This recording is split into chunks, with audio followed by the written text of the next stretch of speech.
Saludamos al ingeniero Felipe Cisneros, PhD. Él es director del programa de agua y suelo PROMAS, un programa de investigación que se ha desarrollado por varias décadas en la Universidad de Cuenca. Es uno de los expertos en temas de agua, tema de precipitaciones en importantes zonas de recarga hídrica que afectan directamente al suministro de agua, tanto de riego como agua potable para esta ciudad y la provincia. Le damos la bienvenida a Felipe. Quisiéramos conocer su punto de vista sobre la situación actual. Hay mucho sobre lo que debemos reflexionar. Entre ellas están las advertencias que ha venido haciendo ETAP a través de diversos documentos de Galo Ordóñez, un último documento que se lo judicializó, realizando un diagnóstico sobre Quimsacocha, las advertencias del ingeniero Guerrero de ETAP en el sentido de que tenemos necesariamente que readaptarnos a una nueva condición con efectos que él los considera irreversibles con respecto al calentamiento global. La situación del pasado, insiste el ingeniero Guerrero, ya no se volverá a repetir. Hay nuevas condiciones a las cuales las ciudades y los habitantes de este planeta y, por supuesto, de nuestra ciudad y región debemos adaptarnos. Su punto de vista en toda esta compleja circunstancia que está viviendo Ecuador. Gustavo, muchas gracias por la invitación. Siempre un gusto estar en su programa. Una pequeña aclaración. Ya no soy director del programa, estoy retirado de la universidad, estoy jubilado. Pero sigo trabajando en temas de interés, que es el tema de los recursos hídricos, y sobre todo en mi especialidad, que es la hidráulica aplicada y las estructuras hidráulicas. Obviamente este tema causa preocupación, es un tema de altísima preocupación, que no solamente este rato hemos puesto la voz en la ciudadanía, sino desde tantos años que en el PROMAS estuvimos trabajando y haciendo el monitoreo de las cuencas hidrográficas. Hay un refrán que dice: guerra avisada no mata gente. Y, hombre, el tema para mí es una falta de previsión total y absoluta en general. En cuanto al tema de la energía, disponemos de un plan maestro muy bien estructurado desde el año 1980. Yo participé en esa primera ejecución y ahí estaban, o ahí están hasta hoy. Se actualizó hace un par de años, unos 5 años tal vez, se actualizó y se tiene la previsión de las obras que debían incorporarse al servicio del país. En el tema de agua potable igual se ha planificado. ETAP con el BID trabajó arduamente en hacer algunos estudios. Entre otros, tenemos el estudio de Dos Chorreras, Razuliana, y no solamente sino de todas las lagunas del Cajas. Hay el estudio que está listo para la ejecución en el río Yanuncay, del Soldados Yanuncay, pero todo eso ha sido criticado en unos casos, parado por otras circunstancias en otros, y aquí están las consecuencias. En efecto, el cambio climático nos está perjudicando, estoy de acuerdo con eso, pero el tema es que de la investigación que se ha realizado en todos estos años, lo que encontramos es que el páramo de nuestras cuencas hidrográficas es un páramo que, si bien nos da muchos beneficios porque tiene esa esponja que recibe y recupera el agua, pero es un páramo frágil. ¿Por qué? Porque es un páramo que tiene un espesor bastante pequeño.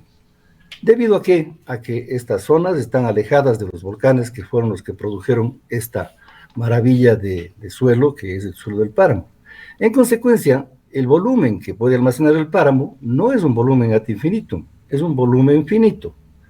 Y en un estiaje como el que estamos viviendo, dice el más severo de los últimos 60 años, es lógico que pase lo que está pasando. Yo mismo en varias ocasiones, incluso en este mismo medio, señalaba que esta no sería tampoco esta es una de las severas sequías, pero hay sequías mucho más severas que se han presentado. Lo que no tenemos es datos. En 1903 hay una sequía realmente importante, y no tenemos datos. Entonces, yo creo que el tema es bastante falta de previsión. Desde luego, no hay que desconocer el tema de que tenemos un problema serio con el estiaje, de tantos días. Mire, el estiaje de 1903 se prolongó hasta marzo. Imagínense lo que sería que se prolongue hasta marzo este estiaje.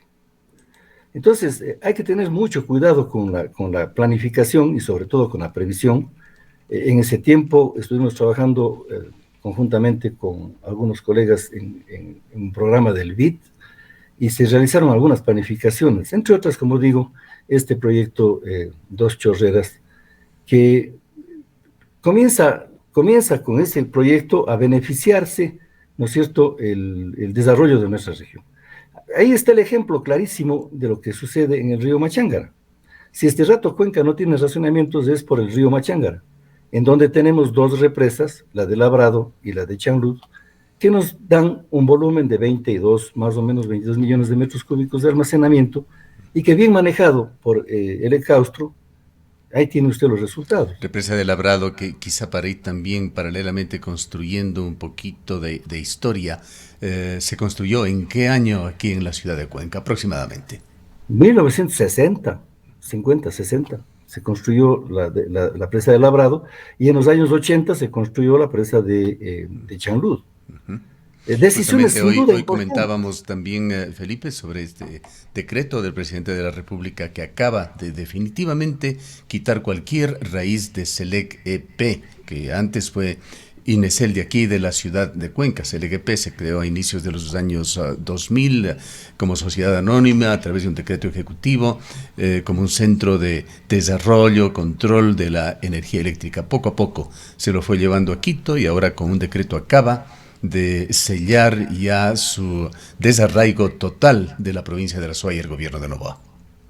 Eso me parece realmente una muy pésima decisión. Creo que en realidad perdemos algo muy importante, lo que teníamos, dada la importancia que Paute siempre tuvo, ¿no? Y el llevarse a centralizar este tema también es muy complicado.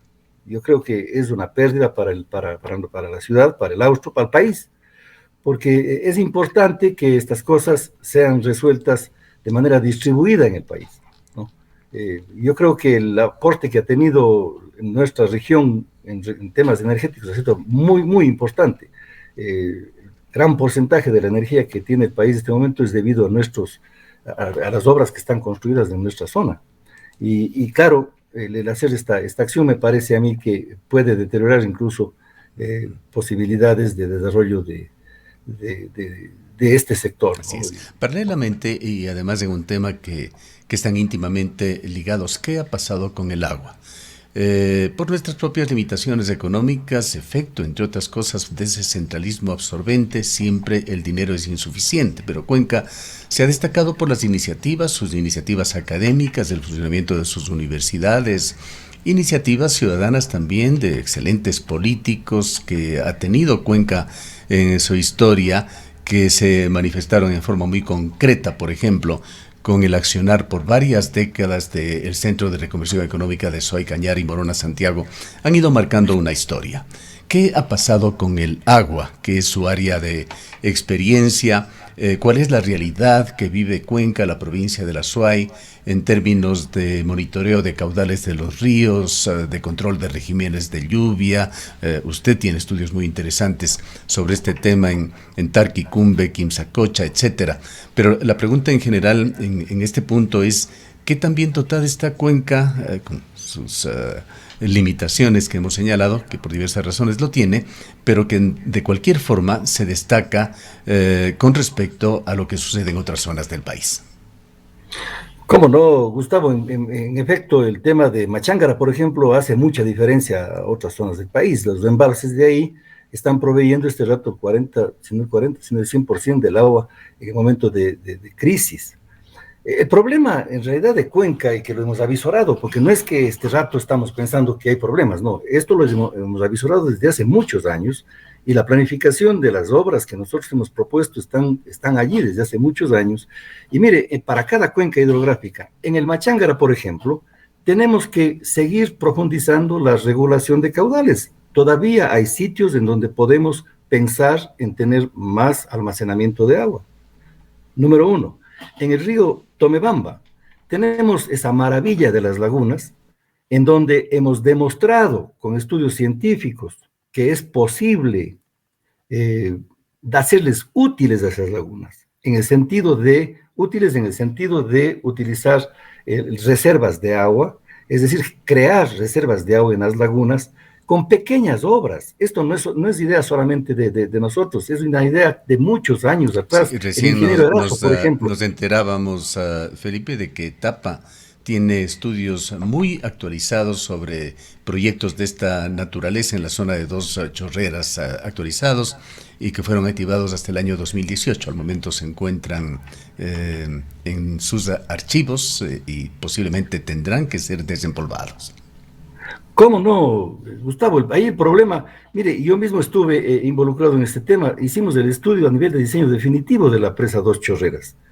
Es un lindo proyecto que tiene un volumen interesante de almacenamiento que permitiría tener un caudal ecológico en la ciudad, y fue parado por una cuestión ambiental. Increíble, increíble. Etapa, que es la empresa que cuida las cuencas hidrográficas, cuya propuesta, en el caso de Dos Chorreras, era cuidar las cuencas para mejorar las cuencas, fue parado por un asunto ambiental. Alguien del ministerio indicó que no era viable porque había una intersección de bosques, alguna cosa de esto. Se intentó destrabar este asunto, no hubo poder humano que cambie el criterio. Yo creo que ahí hay que priorizar. La misma Constitución nos dice que primero está el ser humano, ¿no? Y ahí tenemos que trabajar. Todos los cuencanos debemos reclamar de esa parte. Esa es una obra que puede entrar a trabajar inmediatamente, está lista. Y como esa, hay varias más en el río Tomebamba, ¿no? Hay que desmitificar el tema en este caso necesitamos tener volúmenes de agua para el consumo humano. Las cuencas no dan más. Es más, nuestros sistemas de agua potable, por ejemplo, Cebollar, por ejemplo, el de Sustac, dependen únicamente de los caudales firmes. ¿Qué significa eso? Que dependen del caudal mínimo. Y si el caudal mínimo, que en efecto en algún momento llega a cero, entonces no tenemos agua. Por eso es necesario realizar obras artificiales como son las presas, que dicho sea de paso, no es invento de los ingenieros. Las presas las inventaron en la glaciación, por ejemplo, en el Cajas. La glaciación dejó esas morrenas, que son unas verdaderas presas, la composición de las morrenas son espectaculares, y ahí están las lagunas.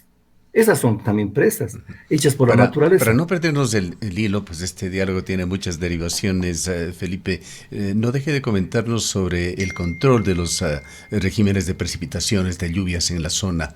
¿Qué es o con qué cuenta la academia, con qué cuenta las entidades públicas locales? Mire, a raíz de la Josefina se dio un fenómeno, acuérdese usted el tema de las cotas y el tema de la información que no teníamos. El INAMI mismo ha sido devastado y ha ido degradándose cada vez más. Ahora creo que tienen 90 estaciones a nivel nacional. Están intentando reactivarle. Oí algo al director del INAMI. Pero es una tragedia porque la información hidrológica es fundamental. A raíz de eso, entonces, y yo recuerdo en el tiempo de la UMACPA se hizo la famosa red unificada que maneja Etapa y que es una red muy importante en la cuenca del Paute. Y INESEL en este tiempo y luego SELEC mantuvo su red también en la zona de Paute, y la universidad ha generado redes de investigación muy importantes. El PROMAS disponía en el tiempo que estuve yo, y seguramente continúa trabajando, de 120 estaciones en la región de medición de parámetros. Y en las cuencas nuestras, por supuesto, tiene una exquisita distribución de datos. ¿Por qué? Porque los proyectos de investigación han permitido ir incorporando esas estaciones. Se dispone, por tanto, de información muy valiosa desde hace muchos años. Estamos hablando de los años 90, o sea, estamos hablando de 20, 25 años de información que se tiene. Y luego hay el grupo del Departamento de Recursos Hídricos que también ha incorporado mucho equipamiento especialmente en los páramos para estudiar fenómenos muy específicos y tiene una riqueza increíble de información que está siendo explotada también, por supuesto, por los investigadores. Hay publicaciones internacionales muy importantes. El mismo ingeniero Guerrero tiene algunas publicaciones sobre eso. Y entonces yo creo que hay que aprovechar esa riqueza de información que tenemos. ¿Qué lecturas dejan, Felipe, yéndonos un poco hacia el otro lado, hacia las conclusiones que se pueden sacar de todo este flujo de información, a lo que se tiene que sumar, sin duda, la aerofotogrametría, las fotografías tema en el cual se ha avanzado muchísimo con servicios públicos como Google Maps y otros que están al alcance de todo el público y en mejores versiones para centros especializados?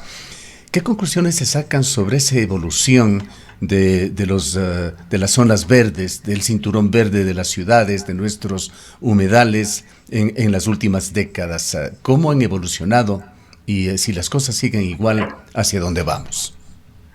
Mira, la información es importantísima y la información que tenemos es exquisita, realmente es exquisita.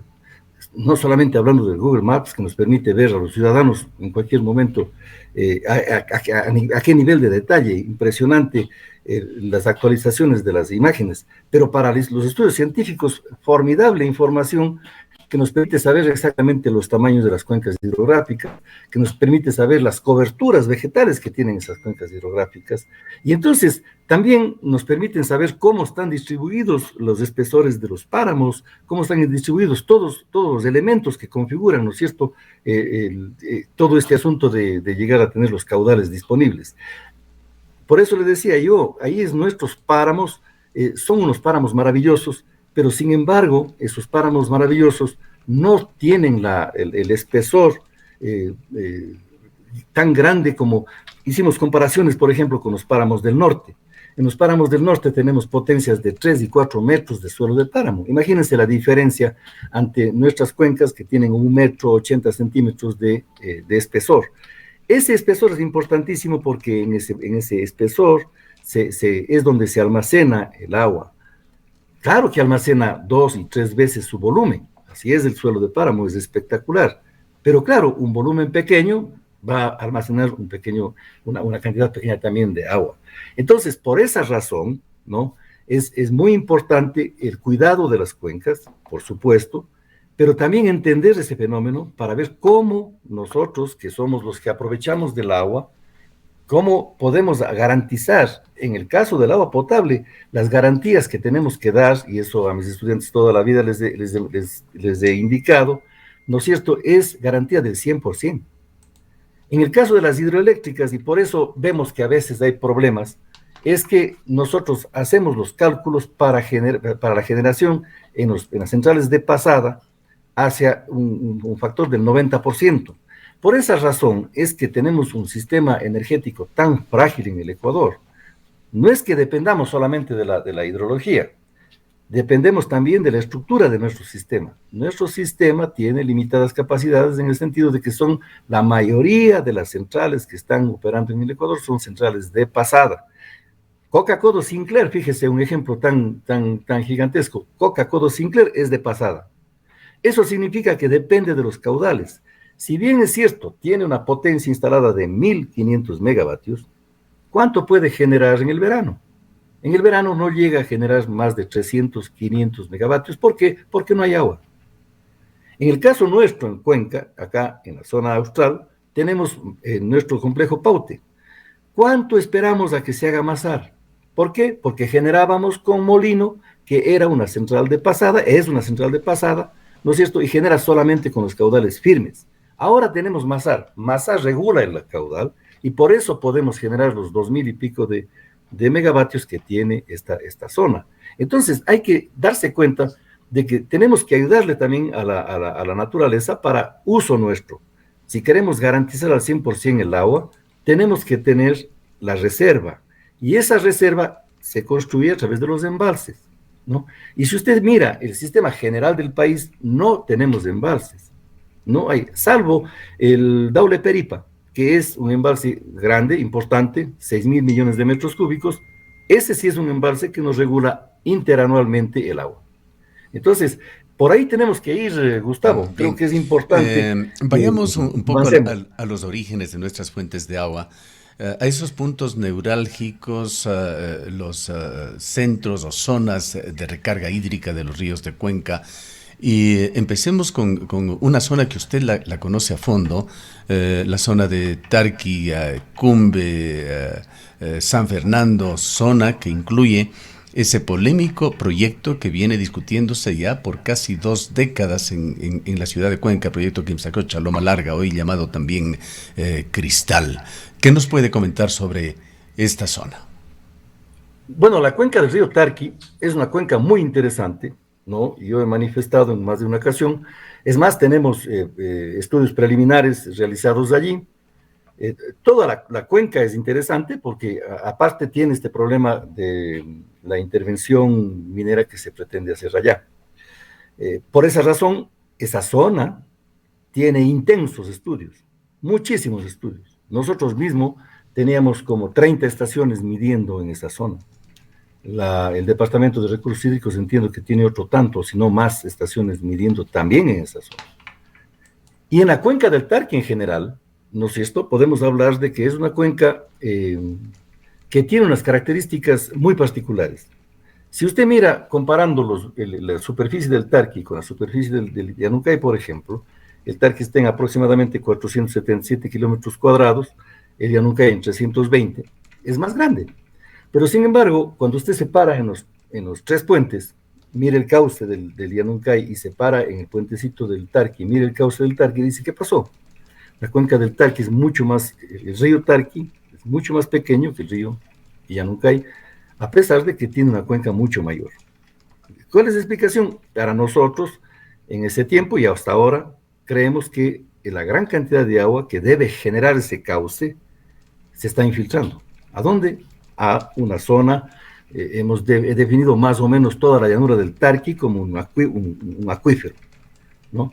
Y en ese acuífero debería continuarse haciendo los estudios. Nosotros hicimos unos estudios preliminares, teníamos incluso un contrato casi listo con el BID para realizar profundización y establecer la calidad y cantidad de agua de esta agua subterránea, pero que lamentablemente por asuntos de contratación no se llegó a ejecutar. Eso está pendiente, eso hay que hacer, eso hay que trabajar, hay que establecer qué tenemos en el Tarqui y sobre todo, y ahí es muy importante que la ciudadanía también nos colabore, no podemos contaminar esa zona, porque esa zona puede ser virtualmente para Que ha futuro sido agua del lago. ya muy, muy maltratada, dicho sea de paso, se ha convertido en una zona de bodegas, de grandes negocios, de bombas de gasolina, pero con muy poco control, lamentablemente, desde el punto de vista ambiental. Pero está allí esa gran amenaza de la minería. ¿Recuerda usted, y lo hago reiteradamente cada vez que tenemos la oportunidad de conversar con usted, declaraciones suyas hace aproximadamente una década, debe ser, en una entrevista en Ondas Azuayas, cuando usted señalaba que se había determinado allí, en esta zona, un importante acuífero, el acuífero de Tarqui? ¿Qué significa esto? Ya, el acuífero de Tarqui, en efecto, es un acuífero aluvial, llamaría yo, que está, en nuestra opinión, ubicado en toda la llanura del río Tarqui, cuando ya llega a la ciudad, incluso parte de ese acuífero está ingresando a la ciudad. Ahí parece ser que hay un gran volumen, ¿no? ¿Por qué? Porque el acuífero aluvial es el material que está en el acuífero aluvial es piedra y arena que está depositada a través del tiempo. Entonces, esa es justamente la misión. Tenemos que definir cuánta agua, qué superficie tiene este acuífero a través de perforaciones, a través de una serie de estudios, ¿no es cierto? Y sobre todo, qué calidad de agua tenemos. Esa era la idea que teníamos y teníamos incluso términos de referencia listos para ejecutar ese trabajo. Lamentablemente, como digo, no se llegó a hacer. Pero sí, en efecto, ahí está el acuífero. Se tienen algunas noticias sobre algunos pozos que existen en la zona, donde da cuenta que en efecto sí tenemos un volumen importante de agua en ese acuífero. Y obviamente todo el drenaje de la cuenca del Tarqui está llegando allá. Por esa razón es que tenemos que cuidar todas las partes altas en donde también tenemos afectaciones. Y aquí voy a hacer un llamado también a que se haga un control, porque hablamos mucho de algunas situaciones de contaminación, pero en las zonas altas, si nos ponemos a ver en la cuenca del Llanuncay, en la cuenca del Tarqui, hay mucho uso de suelo para suelo agrícola. El suelo agrícola, en realidad, la ampliación de la frontera agrícola que se llama, eso perjudica especialmente en zonas de páramo, ¿no? En donde transformamos ese páramo, que es un elemento muy importante para el almacenamiento de agua, en terreno agrícola, sembrando diferentes cultivos. Eso yo creo que tiene que tenerse cuidado. También los deportes. Se hace deportes indiscriminadamente en la zona del páramo y eso compacta los suelos, complica el tema del agua.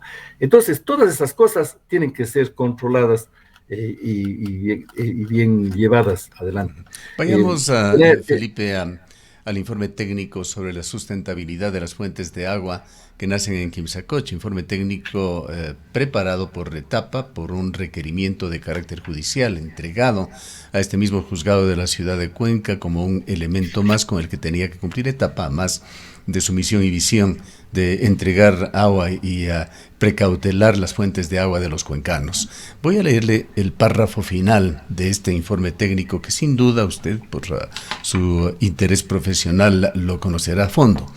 Señala lo siguiente: todo lo descrito en el presente informe genera una elevada incertidumbre sobre la validez de los estudios, esto se refiere a los estudios realizados alrededor de la minería en Quimsacocha, lo cual conlleva a una valoración errada de los impactos ambientales. Por lo tanto, el riesgo de que ocurran daños graves, potenciales e irreversibles al medio ambiente, especialmente al frágil ecosistema de páramo y a los ecosistemas acuáticos, es elevado, lo cual afectaría el derecho al agua en cantidad y calidad.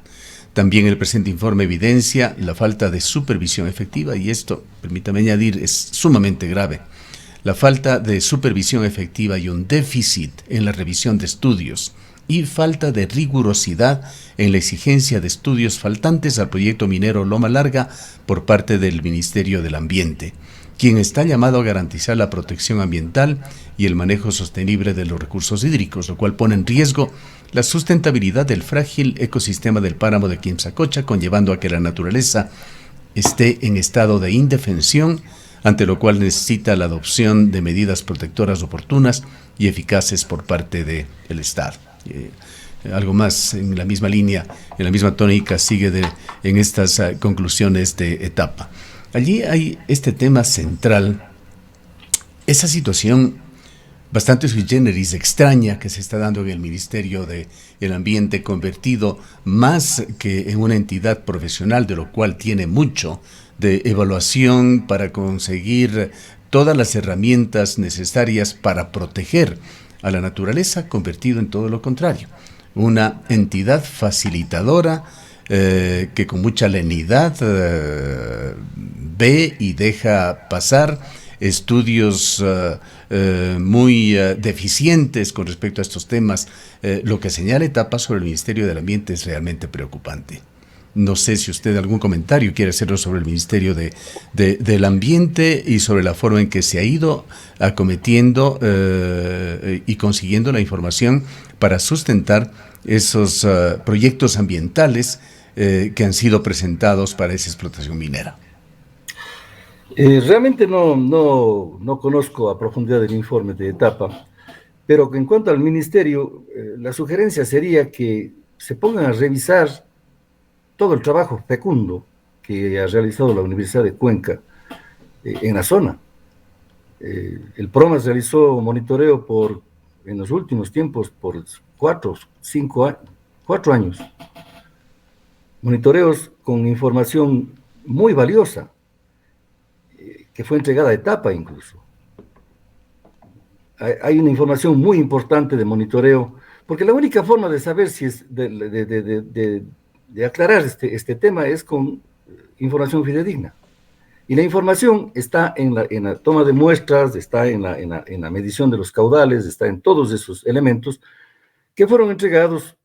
No se logró terminar el estudio porque lamentablemente en el caso de Río Blanco los antimineros nos mandaron sacando, esa es la palabra. Quemaron las estaciones, destrozaron todo y tuvimos que salir. No hubo cómo hacer el trabajo. En Quimsacocha se logró hacer y se entregó un informe de monitoreo que debería tomarse en cuenta esa información. El Departamento de Recursos Hídricos de la Universidad de Cuenca ha hecho muchos estudios muy precisos. Ellos han traído incluso equipos muy sofisticados para medir muchos parámetros. Allí está la información. Yo creo que esa información es absolutamente válida, debería tomarse en cuenta, el Ministerio debería hacer eso y sacar un criterio sobre el tema de esa manera. Entiendo que el estudio o el informe de etapa habrá tomado en cuenta todos estos elementos. Bien, Felipe. Lamentablemente el tiempo siempre es corto y tenemos que ir llegando ya a ciertas conclusiones. Tomando como referencia el silencioso pero muy exitoso manejo de la cuenca del río Machángara a través de esa unidad de manejo de la cuenca del río Machángara sobre la que usted se refirió al inicio de esta entrevista, y ese éxito silencioso, lo digo, pues desde Machángara viene más de la mitad del agua potable que se consume en Cuenca.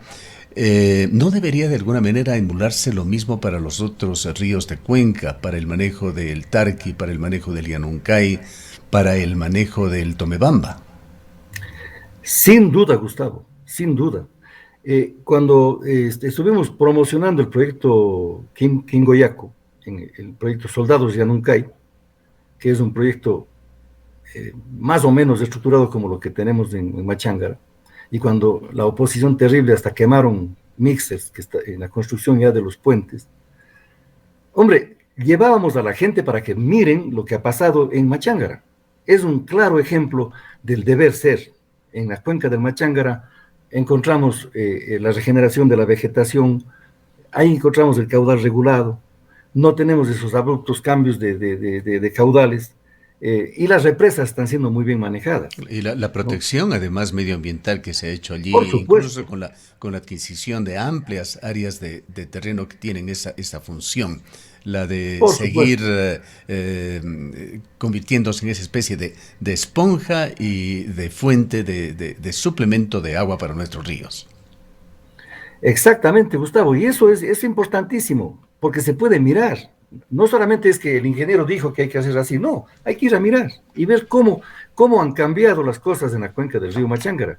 Eso puede pasar en el río Tomebamba, como dije, en el río Llanuncay, con el proyecto Soldados Llanuncay, en el río Tarqui igual. El rato que entremos a intervenir de esta manera, las cuencas, estas cuencas, ¿no es cierto?, que debemos cuidarlas porque Cuenca sigue creciendo, y no es redundancia, pero Cuenca sigue creciendo y vamos a seguir necesitando más agua, ¿no es cierto? Entonces es imperativo que destrabemos estos temas, que hagamos que el Ecaustro, que tiene ya el financiamiento, haga por fin el proyecto Soldados Llanuncay. Creo que es muy importante ese proyecto, que etapa o la entidad que sea, que se encargue de hacer el tema de Dos Chorreras, etapa es la dueña del proyecto, debería ser etapa, ¿no?, que superemos estos problemas ambientales. Yo veo que para otros temas diligentemente dan los permisos, pero para un tema de ciudadanía, un tema de agua potable para la ciudad, se niega. Y hay un grave problema aquí que nuevamente nos lleva al inicio de este diálogo y de este noticiario. El centralismo absorbente que existe en el país. Si es que hay algún tipo de entidad, por lo general, generada aquí o que se la ha ido construyendo bien, haciendo historia a través de méritos en un momento dado, de un plumazo, con un decreto presidencial se la desaparece y se lo lleva al centralismo de Quito. Siempre tuvimos ese temor y ya se ha ejecutado. Qué pena por la región, qué pena por la institución, porque SELEC, una gran institución, que otra vez sea centralizada, como en los tiempos antiguos. Y realmente eso es perjudicial porque no miran en realidad lo que está pasando en las ciudades, en el campo. Y estos proyectos que deben ser desarrollados deben ser impulsados, ¿no es cierto?, con fuerza, porque la planificación que se hace en estos temas es una planificación que marca, ¿no es cierto?, ¿cómo diré yo? Es de corte obligatorio, porque la ciudad sigue creciendo, el país sigue creciendo, se necesita más energía, ¿no? Y nosotros empatados en discutir cosas que no son discutibles. En otras partes se han inundado hasta templos sagrados en China, vea usted, el proyecto Tres Gargantas. Es un proyecto que tapó inclusive templos y reliquias históricas que los chinos tuvieron la paciencia de cambiar de sitio para liberarle de la inundación. ¿Pero por qué? Porque es un proyecto que necesitaba el país y que este rato está dando la gran cantidad de energía que la China necesita. En Colombia se han hecho grandes esfuerzos en algunas obras, en donde se ha hecho inclusive inundación de ciudades. Y claro, hay que buscar la solución para que nosotros podamos seguir teniendo esta calidad de vida que tenemos. Cuenca es privilegiada, sin duda. Estamos hablando de Cuenca, pero vamos a ver en otras ciudades cómo están en este momento. Claro. Y se da también en estos días, incidentalmente comentando esas paradojas que han sido mencionadas por el prefecto provincial de la SOA y Cuenca, que ha suplido en ocasiones hasta el 70% de la energía del país, que sigue entregando casi la mitad de la energía que se consume en Ecuador, se la castiga en estos días con los racionamientos de energía más largos de Ecuador. Así resulta, eso es muy, muy triste realmente. Hay que seguir trabajando, Gustavo. Yo creo que hay que hacer opinión y ustedes tienen un rol muy importante aquí para cambiar estos destinos y hacer que la racionalidad, ¿no es cierto?, prime y que podamos hacer del país el país desarrollado que queremos, ¿no? Tenemos los elementos. Esto no es un asunto que nos ha dicho nadie de afuera. Son ingenieros ecuatorianos que han hecho esta planificación. La tecnología está aquí en el Ecuador, nosotros sabemos hacer, ¿no? Después de tantos años de las mismas construcciones que se han hecho, creo que los ingenieros ecuatorianos están preparados para hacer eso y mucho más. Y lo que falta es a veces decisión, ¿no? Incluso hasta con financiamiento, figúrese usted, el soldado ya nunca tenía financiamiento. Así es. Todavía tiene, si es que no le han quitado ya de caja a Elega Austro. Es tiempo realmente de tomar acción en ese proyecto. Exactamente. En el caso del Dos Chorreras, verá, había financiamiento del BID. O sea, realmente es triste, ¿no?, que tengamos estas dificultades. Con la coyuntura actual, realmente todos estos proyectos, y ojalá las autoridades de la ciudad acojan estas sugerencias, debe empezar a trabajarse en forma urgente. Lo que estamos viviendo nos deja muchos mensajes, ingeniero Cisneros. Le agradecemos muchísimo por su presencia. Le dejamos en una reflexión breve y final.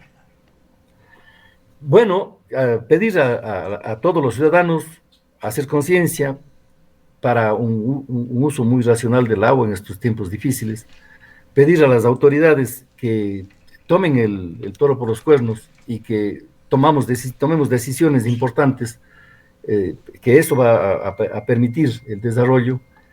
A nivel país igual, a nivel país tenemos un plan maestro, tenemos obras maravillosas todavía por hacer.